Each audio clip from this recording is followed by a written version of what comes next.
We're here in Puerto del Sol, which will be the meeting place for both sets of fans who, of course, will be coming in their thousands over the next 48 hours. But the party can really start now because Stephen Nicol is here. Steve, there was a lot of speculation, a lot of news, a lot of rumours about whether or not you'd be able to make it on your own from Bristol, Connecticut to Madrid, Spain. I couldn't really go wrong. The wife took me to the airport and shuttled me through the doors, took me to the gate. So yes. Even I can't get lost for the gate. I don't know, Stevie. I don't know. We've also been eating. We've had some snails. We've had some Spanish delicacy as well for lunch. You have. But you were late for lunch because you overslept. But, you know, we're overlooked that. Of course, the reason you're here, Stevie, is for the final. Yeah. From a Liverpool perspective, does it make a difference that you go into this as such strong favourites?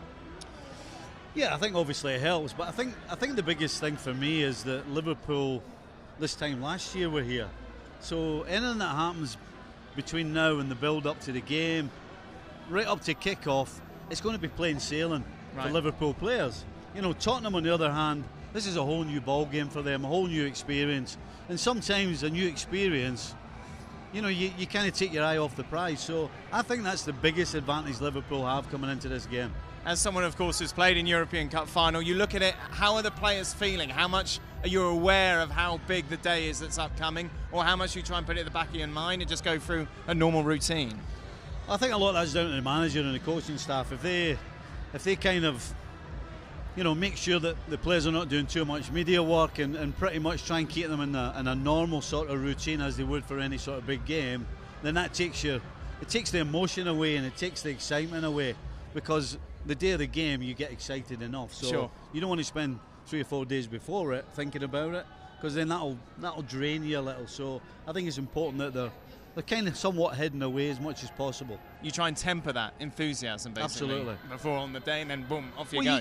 What you're trying to do, obviously it's not easy and it's not straightforward, but you're trying to make it as just another game. Right. And everybody will say, well, you can't do that. But you know what? You kind of pretty much spend your life doing that, trying to treat every single game just as another game. Do you think it's different compared to when you played with regards to social media and mobile phones and all of that sort of stuff?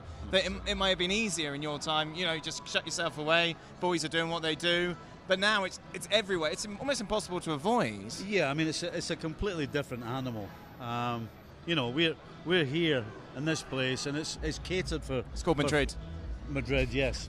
I was thinking of the square, to be honest. Puerto del Sol. Yeah, all right, that as well. So yeah, it's a completely different animal, but at the same time, as far as the team's concerned, they shouldn't be treating it any different than we did back then. It's interesting, you look back to 12 months ago against Real Madrid, it was all about Karius, wasn't it? And the mistakes that he made, which gifted Real Madrid the title. Obviously a new goalkeeper now in Alisson, who has just been superb. Yeah, I mean, you talk about chalk and cheese. With Karius, it was almost... Every time somebody did a shot, you wonder whether something was going to go wrong. Yeah. With Alisson, it doesn't matter the situation, whether it's a one-on-one situation, a cross, a shot. You just don't feel as though he's going to be beaten. And so when he actually is, it comes as a surprise. So you're talking about two completely opposites of the spectrum. And obviously now with Alisson, no question, he's one of the best goalkeepers in the world. Looking at Spurs for a moment, what do you fear the most about them? I fear that they'll stick around and then get a chance and take it. Yeah. That's what I worry. Because I think Liverpool will do what they do. I think they will go after them, and that means that they'll have to be tight and defend. And then, of course, they got pace on the break. Yeah. Whether Kane plays, I don't know, but you know, Son and Moura have got real pace and can hit you on the break. So that's the one thing I'm worried about.